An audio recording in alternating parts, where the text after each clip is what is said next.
வணக்கம், எல்லோரும் எப்படி இருக்கீங்க? இன்றைக்கி வந்து முருங்கைக்காய் சாம்பார் எப்படி செய்யலாம்னு சொல்கிறேன்.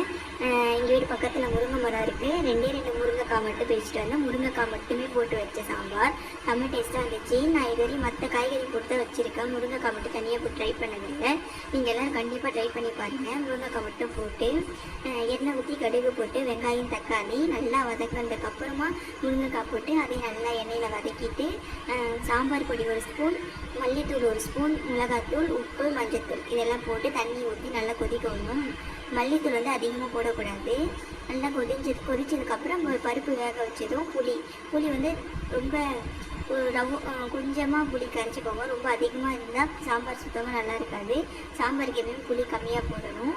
அப்புறம் பருப்பையும் புளி கரைச்சதையும் ஊற்றிட்டு நல்லா கொதிக்க விட்டு கொத்தமல்லி போட்டு இறக்கிட்டா முருங்கைக்காய் சாம்பார் ரெடி. நான் இதுக்கு வந்து தொட்டுக்கையாக வந்து பீஃப் சுக்கா பண்ணேன்.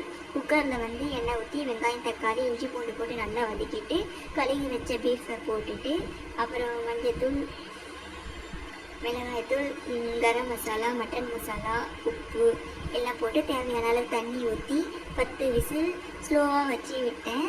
10 விசிலில் கரெக்டாக வெந்து வந்துடுச்சு.